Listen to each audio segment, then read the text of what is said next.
Hi guys, welcome back. Today we are going to be testing out this slime 2-in-1. I think the only difference between this and the old stuff that I've used is this is for tires and tubes, but to be honest, I've used the other stuff in both and it works, so. But this is what they had on sale, so let's give this a try on this tire. And as you can see, it's flat. I filled it up and it goes flat in about 5 minutes. And let me show you on the back side of the tire what is probably the cause. I think this might have something to do with it, or this might have something to do with it.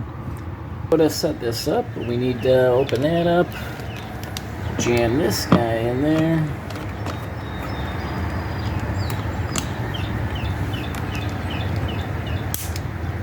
Cut our little clip on the back. And probably gotta agitate this a bit. Get that mixture going.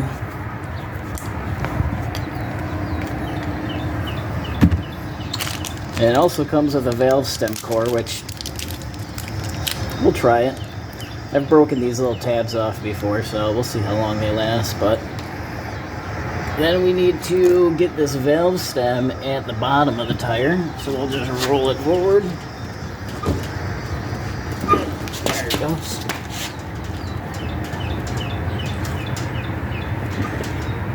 Stay.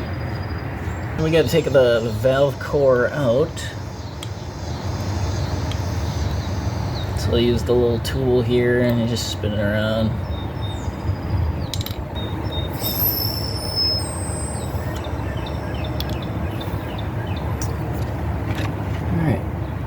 Hook up our hose, unkink this line a bit.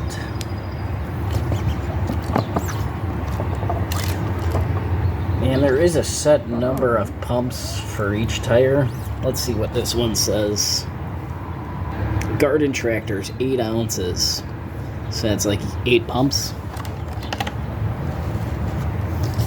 So 2, 3, 4, 5, 6, 7, 8, and then a couple just for good measure. 9, 10, 11, 12.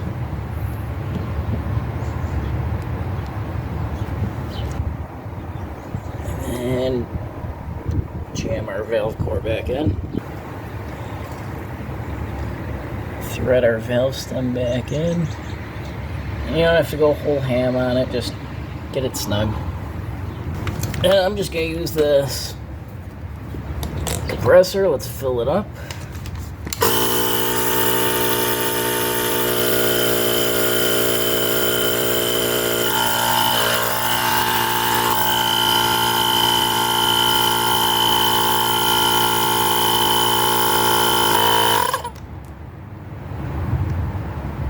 Alright, we'll put it at 12 pounds.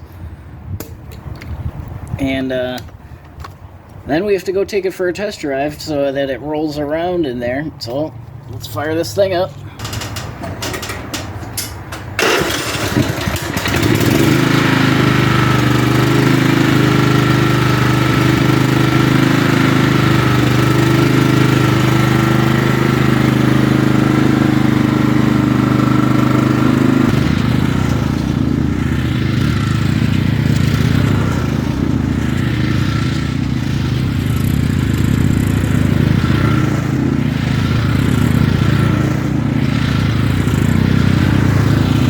After riding it around for a little bit, probably should be fine. So to check it, we just have a bottle with some dish soap and water in it.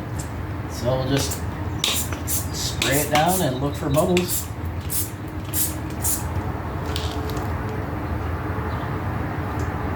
Right there, there's a leak. Let me bring it in here so you can see that.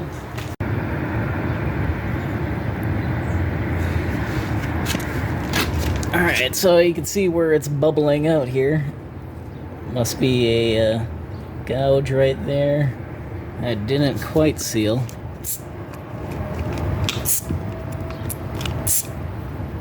Yeah, pretty quick leak.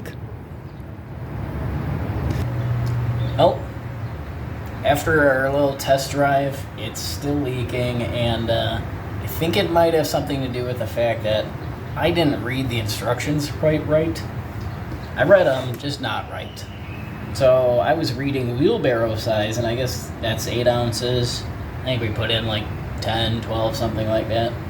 But really, it should probably be closer to 24. So let's put in 30. 32.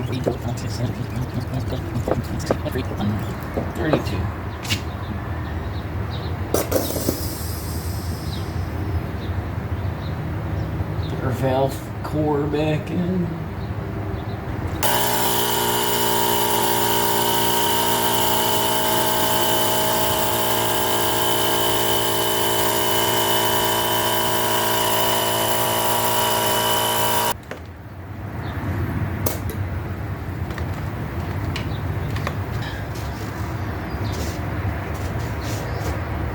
So, I'm supposed to take it for a test drive again, but I have an idea. Not saying it's a good idea. Could possibly be a bad idea, and probably shouldn't do this. But I don't want to just look like a crazy person driving donuts in my yard. So, yeah, probably don't do what I'm about to do.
Alright, I let it run for approximately 1 cold snack. So let's see if it's sealed up now.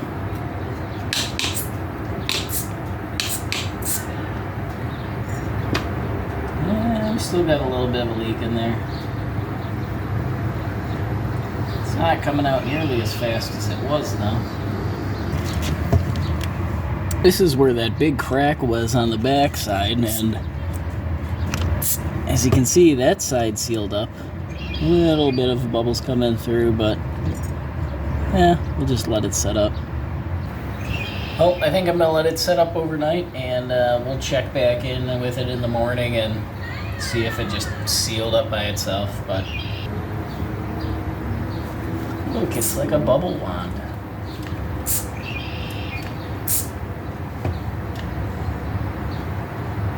See, that's fun for the whole family.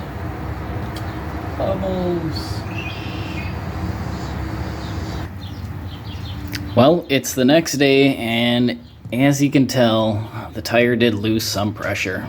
It's not sitting completely on the ground, so let's put some air into it and see if it's sealed.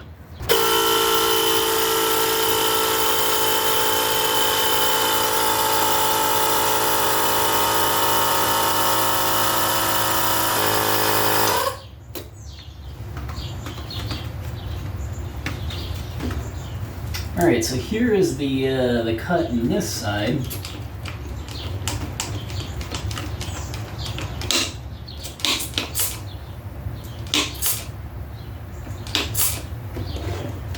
And you can see it's still blowing bubbles. Let's see if the cut on the back side ended up sealing. Well, I'm not seeing any bubbles on the backside, so I'm assuming that one's good. But you can see it's still leaking on this side. So I do have a trick that we can try. we're not gonna do the run it in. That's dumb. Don't do that. It's dangerous. What we are gonna do is pop this wheel off if it wants to come off. A lot of times these things get rusted on so bad that you end up you have to torture to get it off. But let's see. Oh, wow. It actually came off. I wasn't expecting that. So normally that's going to get rusted on. Surprisingly, this one was not, so that's cool.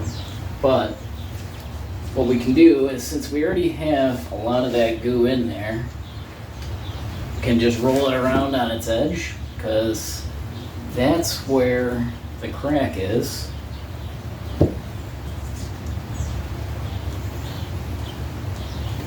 And hopefully seal up that sidewall. We're just gonna keep rolling around for a little bit.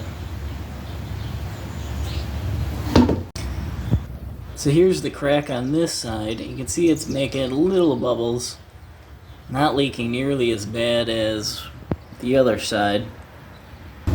So let's just roll it around.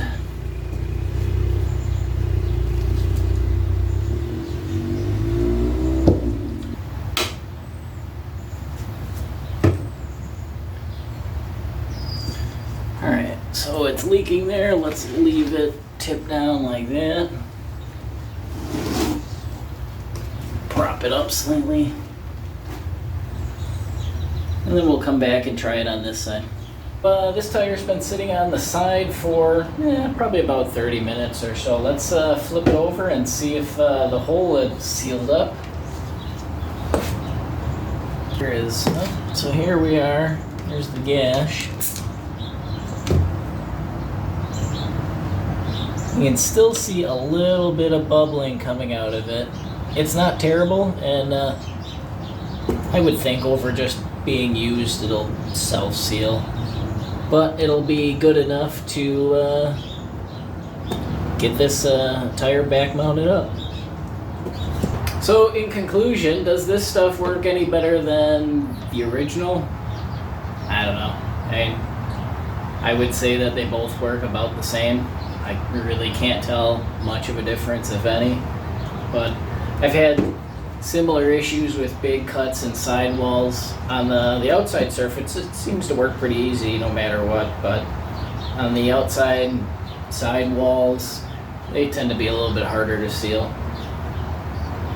In total, I think we used about 35 pumps of this just to get it get to this point. But I think that'll be good enough for what we want. If you found this helpful, please hit that like and subscribe button, and you'll get cued in on when we got more of this kind of stuff and a bunch of other random stuff. So until next time, thanks and take care.